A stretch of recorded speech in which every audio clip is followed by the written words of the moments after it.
உங்களுக்கு தெரியுமா, ஒரு தாய் தன் மகனின் கண்களை கொடூரமாக குருடாக்கி பைசண்டைன் பேரரசின் ஒரே பெண் அரசியானாள்.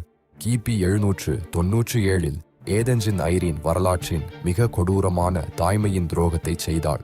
தன் இளம் மகன் கான்ஸ்டன்டைன் 6வதுக்கு பதிலாக ஆட்சி செய்த ஐரீன் அவன் பெரியவனான பிறகும் அதிகாரத்தை விட மறுத்தாள். பல ஆண்டுகள் தாய்மகனிடையே உள்நாட்டுப் போர் நடந்தது.